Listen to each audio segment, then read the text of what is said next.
This is episode 41 of the Business Building Rockstars Show. You're listening to the Business Building Rockstars Show, where your host, Nicole Holland, gets the lowdown from today's most talented, inspiring, and successful entrepreneurs on what it really takes to reach rockstar status.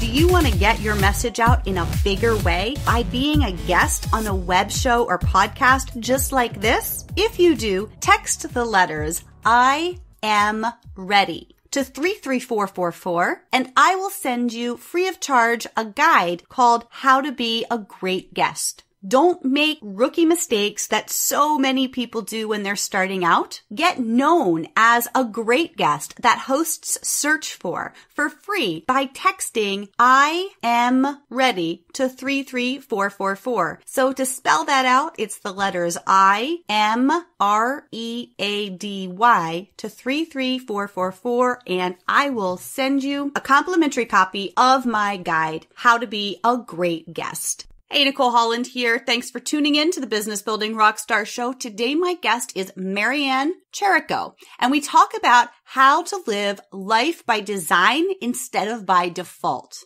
Marianne is an absolute ray of light, and I love how she's all about helping baby boomer women plan for a smoking hot second half. You're in for a real treat today. So without further ado, here's the interview. Hey, welcome back to the Business Building Rockstars Show. I am super excited to have with me here today, Marianne Cherico. She helps baby boomer women create a life filled with joy, passion, and purpose so that they can create a smoking hot second half. She is proud to be a member of this generation of women who changed the world for women, presenting future generations with limitless opportunities to thrive and grow into lives that are meaningful and authentic. It's Marianne's sincerest pleasure to help these women find their purpose, work through limiting and self-sabotaging beliefs, and to step into their own brand of magnificence. Marianne, are you ready to rock?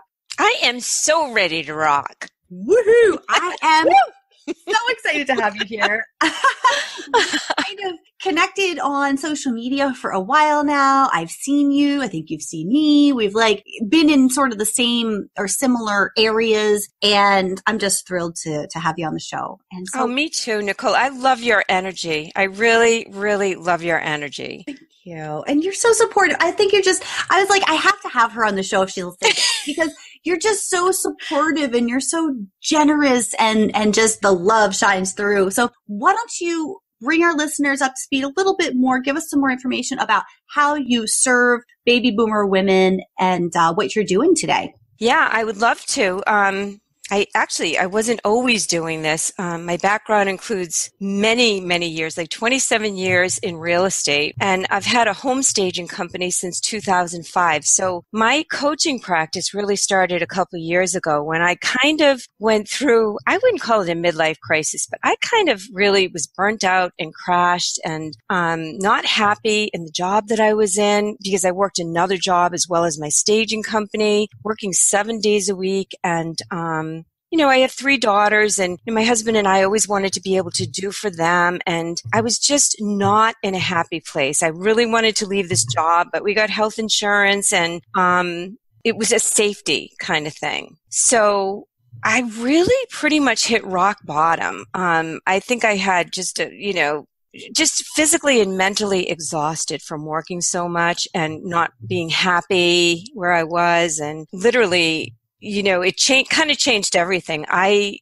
at the time, decided to work with Gina Gabellini, who I adore, and I was in her mastermind for a couple of years. And my intentions were to build my staging business more so that I could start a coaching practice. But I was scared to death. I thought, who am I to do this? I mean, all my life I've read books by Wayne Dyer and Cheryl Richardson and Brene Brown and, all the big thought leaders. And I had really always been attracted to it, but I thought, wow, this is really far-fetched. Mm-hmm. And of course, it was what my heart wanted to do so badly. And so working with Gina and helping, I guess, really kind of having my own sort of cheerleader and somebody who really believed in me, it really helped me to believe in myself and understand that, I kind of had to take that leap of faith. And, money's always an issue. We're always afraid to leave something secure. We're afraid to leave something that is safe for something that's better. And that was a real realization that I had, was that I had to just say, screw it. I am going to be all in to the point where I am willing to lose my house. Not that I wanted to, but to the point where I believed in myself so much to create what I wanted that I was going to walk my talk so big that when I coached other women, I could help them do the same. But it wasn't, like an overnight kind of thing. It was something that I did a lot of inner work on myself, a lot. And I, got a lot of my own coaching. Oh my gosh, I went into it 125%. And then finally, I got the courage to leave my real estate job. And I built my staging practice even bigger so that I could pay for the VA, the one shopping cart, all the things that I needed to do to, that I felt that I wanted to do to support my business. Thousands and thousands of dollars, with coaching, and I joined JVIC. I actually worked with another coach who's fabulous, helping me create a signature speech. So it's been a lot of learning, a lot of trial and error. Not going to lie, all the gurus out there that tell you it's going to happen easily and you're going to make, 6 figures all of a sudden. I personally haven't seen it happen. Maybe it has, but I think it's like anything. Like when I started my staging business, it's a matter of sinking your teeth in and just really taking one step at a time. And the real main thing is just really believing in yourself and knowing that everything's figure-outable. Absolutely. I love that you bring all of that up. I love your story. And it is so important to really recognize that it doesn't happen overnight. And all of these people who are overnight successes and tell you, oh, well, a year ago I was doing this and now all of a sudden I'm doing this. It's not like just X equals Y. It's like there's a whole heck of a lot of stuff behind that. And it is possible to do fast, but it's definitely not possible to do alone. And I love that you bring up, not only did you have, Gina Gabellini, who is somebody I absolutely adore. Everybody who listens to me knows how much I love her. Yeah, me too. And she's actually, our listeners can go back and listen to episode 15 if they're interested in learning more about Gina. But it wasn't just her, even though you were in her mastermind, and that's a high level thing. You also invested in other coaches, other supports, and other training. And the fact that you were willing to lose your house, I just want to dig into that for a second, because that's not something we really talk about. And that's kind of, I don't even know that I've articulated that before, but that's where I was when I made the decision to launch the Business Building Rockstar brand and the summit and throw everything I had into it. It was scary as hell, but that was exactly the decision I made. I thought, this is it. I just know this is what I'm meant to do. You mentioned your heart, and I just knew I had to do it. And as long as I followed through and did not let fear or any circumstances make me quit, I knew everything would come to fruition. Yeah. It has, and it's unfolding, and it's not that it's not still a struggle. It is. I'm still working 20 hours a day some days. It's insane. But I also know it's not going to be like this forever. And I also know that this is exactly what I'm meant to be doing to get to where I'm meant to be going. And just that true, pure faith that I'm all in. And I don't want to lose my house. And that is scary as shit. And I can't. Yeah. But I'm not going to lose my house, because no matter what, as long as I follow this inspiration and this passion and this drive, and I do things strategically and intelligently, and I get the supports that I need in place, even if it's scary, I know it's going to work. And so I love that, that's something that you're able to talk about as well. Yeah. And I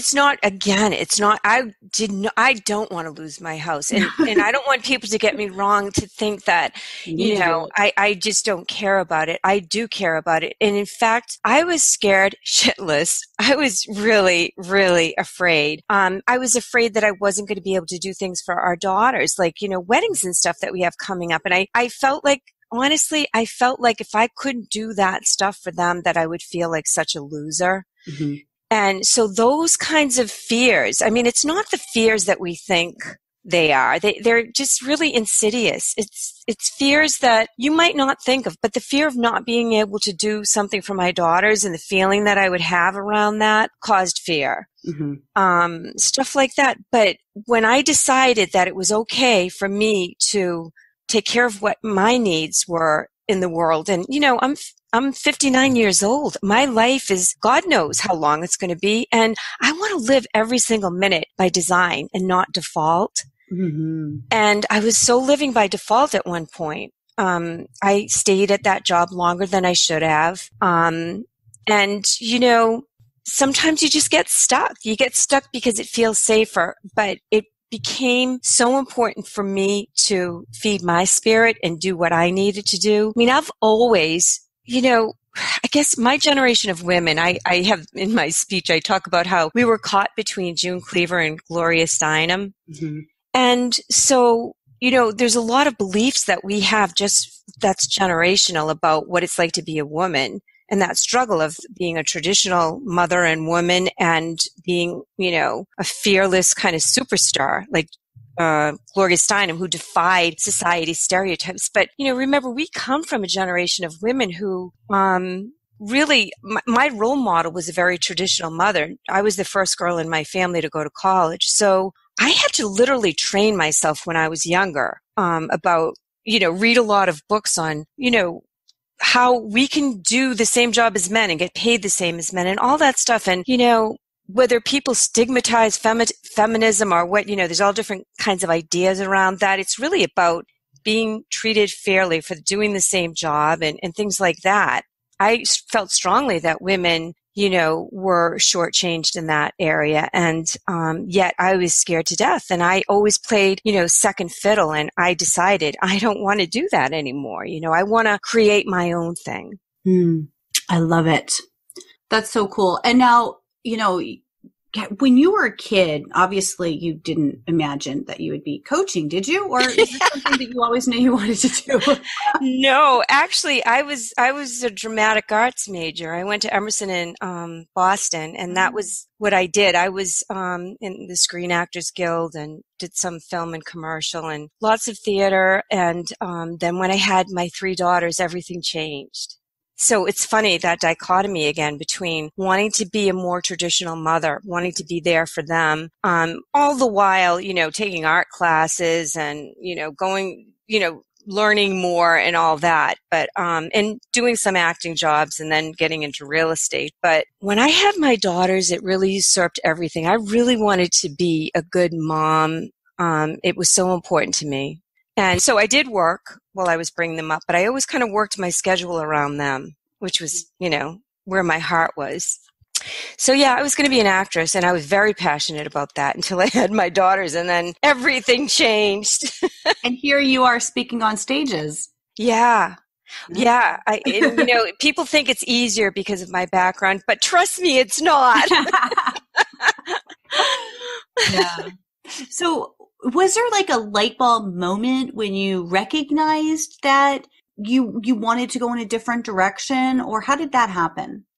As far as with the coaching, yes, there actually was. It was kind of when I just always wanted to be a champion for women. I always felt like women should give each other a hand up. And it was a conversation I was having with Gina, and it never registered on the Richter scale for me that I would be a coach. But then there was something there. It was just like this inspirational moment. And I just thought, I'd really love to do this. And I just kind of said it. And Gina's like, well, why can't you? And I never expected that. I just figured it was just one of my musings, And, she said, Marianne, I went to Coaches Training Institute. I loved it. Why don't you check it out? So I kind of leaned into it. And then I decided to go to Coaches Training Institute. That was another thing I invested in. And this was all at a time when, believe me, I did not have the money. So I know, the money fear that people have around investing in themselves is huge. Mm-hmm. But it's about taking that leap even when you're afraid. Because my husband also lost a lot of hours at work at the time. We really didn't have anything in savings. I literally took out a home equity loan to fund my career. Mm-hmm. And I just think it was just that whatever it takes, I'll figure it out. And I'm very conservative. I don't normally do stuff like that, but it meant that much. So yeah, that my aha moment came in a coaching session. And then it was that feeling of it is possible. It was that belief in myself that I could make it happen. I mean, after all, I had run a successful home staging business, and it was tough at the beginning. And then now I just get referrals. I mean, it's really easy. I barely market it, but I did it before. And I'm thinking, why couldn't I do this? That's awesome. Yeah. Now, if you were going to go back in time 10 years, if time machine travel was possible right now, and you were going to talk to your younger self about what was in store and give yourself some advice from the future, what would it be? Yeah. 10 years ago, I was 49 years old, and it was, I wasn't in a place where I was happy. I knew that I was capable of so much more than what I was doing. And my daughters had, kind of left and gone to college, and I knew that it was time, and I felt very stuck. And I would have told myself that, Marianne, you have everything it takes. You're creative, resourceful, and whole, and you have everything it takes. Take that leap of faith, leave that job that you're not happy at, and, trust yourself more. Really trust yourself more. Mm-hmm. That's awesome. Now, if you had an entire month off, and no object, and this was handled. What would you do? I'd love to go back to Italy. I'd love to see more of Europe. I'd love to do yoga, mostly stuff like that. Really simple stuff. Mm-hmm. With family, I'd love to go with, we brought our daughters to Italy and my parents, and just magical. Yeah, that's what I'd do, travel. What was your favorite place in Italy? Oh, Positano. Love oh my it. Gosh. Yes. The Cinque Terre. Oh my gosh. I haven't been there. I haven't been to Cinque Terre. No, unless I'm totally mistaken. It's been a really long time. I thought Positano was one of the 5 lands. No, Positano's the Amalfi Coast. It's, Sorrento was kind of near it. Amalfi. It's where the bikini was invented. Oh, really? How crazy. Wow. Well, my geography is way off then. I just remember when I was in Italy in the mid-90s, and I was backpacking and taking the trains and wanted to get to the Cinque Terre, and I did. Went to Monterosso, and I want to go there so bad. It's so cool. Yeah. Positano. Why did I think that was? I think wasn't there a movie where the people were in Positano? Yes. What was Yep. that? And it's on the Amalfi Coast, and I guess a lot of the nouveau riche used to go there, and it's just a beautiful, magical place. And we stayed at a villa overlooking the Amalfi Coast, and it was just a real treat. So, just a lifelong dream. So yeah, if I had a month off, I think I'd do more of that.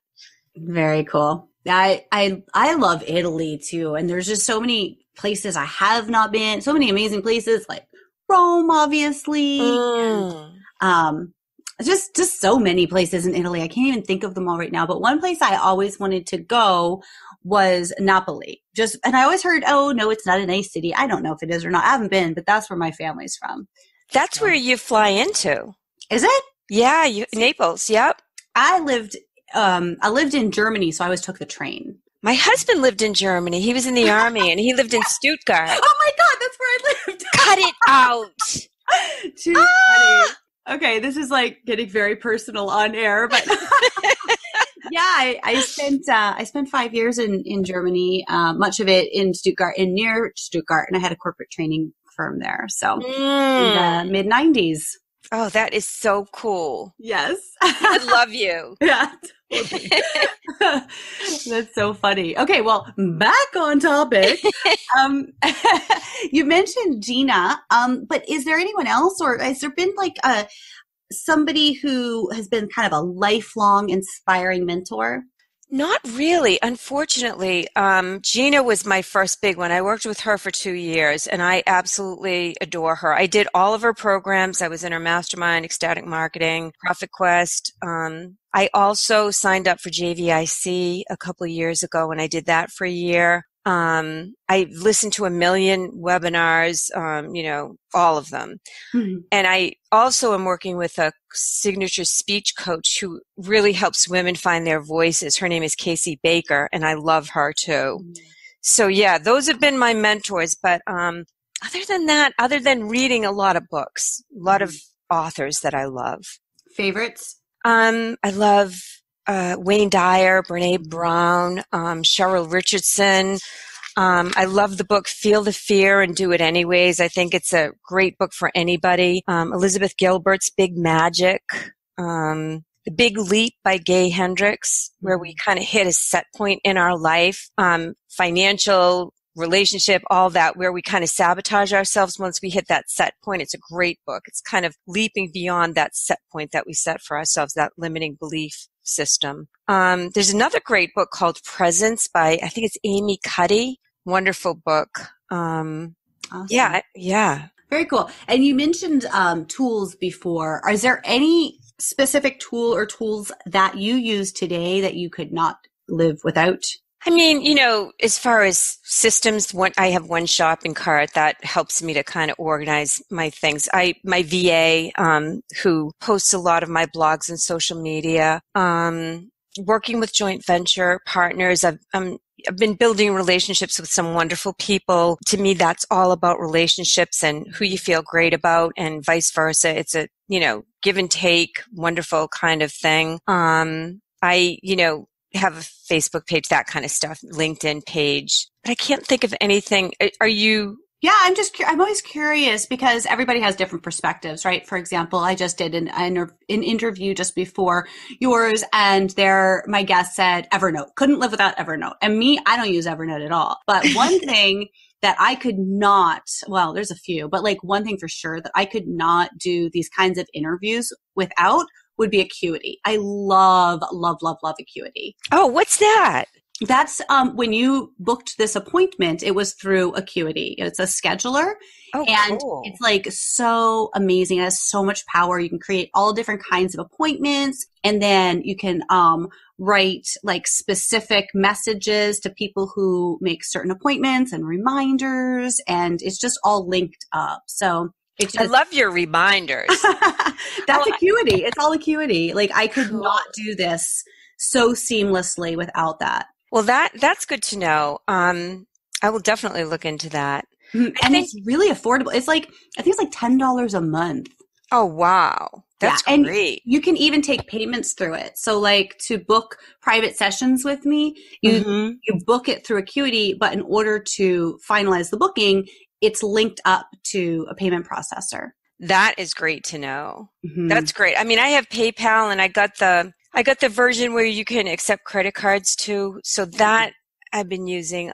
Also, couple other things, Lead Pages and Instant Teleseminar I use. So those are pretty standard. I used Lead Pages, couldn't live without it. Well, maybe I could, but I love Lead Pages. Like I built my whole summit using Lead Pages, and I use it for so much. And I used Lead Pages almost exclusively before the new website for the show, bbrshow.com. And as far as, I don't use Instant Teleseminar, although I've heard great things about it. We're using Zoom right now to record this. I use Zoom for everything.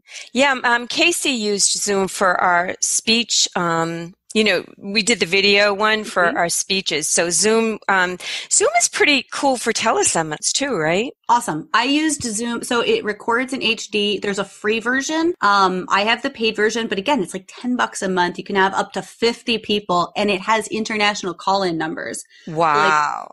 So you can call in from, I think there's like 30 different countries, toll free. So it's like totally replaced my conference calling line, and it's totally replaced. I don't use Skype. I don't use anything else. I love Zoom. I can't sing the praises enough. Oh my gosh, because I use Skype, but I'm going to have to check out Zoom. Yeah, it's free.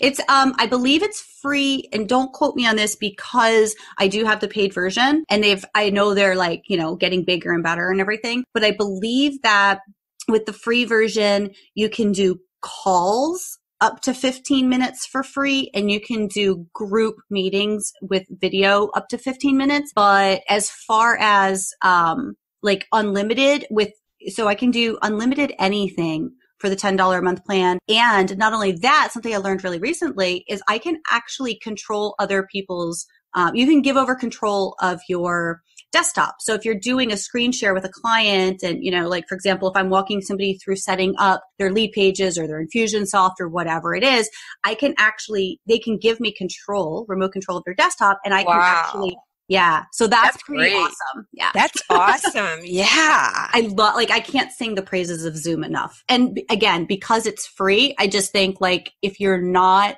getting this, like you're missing out. It just, Skype, there was a place and time for it, and I will use it if somebody's interviewing me. But overall, like everything I do is on Zoom, unless I'm doing a webinar to like lots and lots of people and it's a one way out. Then of course I use a webinar platform and use Google Hangouts to stream that. But Zoom for anything that's interactive. That is so good to know. I've been hearing a lot of good things about Zoom. Mm-hmm. Love it. Love it. Love it. Love it. Okay. Awesome. So, we've like talked so much about things that I never in a million years expected. I hope our listeners are enjoying being like at the coffee table with us. Why don't you let us know where people can go to find more out about you and to connect with you further?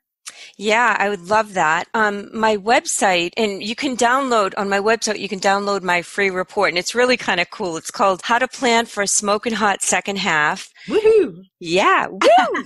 And my website is www.coachingbymarianne, MARIANNE.com. And I'm on Facebook as well, and that's Coaching by Marianne Cherico, I believe. Yes, Coaching by Marianne Cherico. And that's my business page. I always put up some fun, inspirational things, blogs, and a lot really geared toward baby boomer women, and helping them feel empowered. And, because I think a lot of times they get stuck. So my job is to help them get unstuck and create their life so that it's really exciting and it's the way that they want instead of living by everybody's shoulds. Oh, totally. I love that.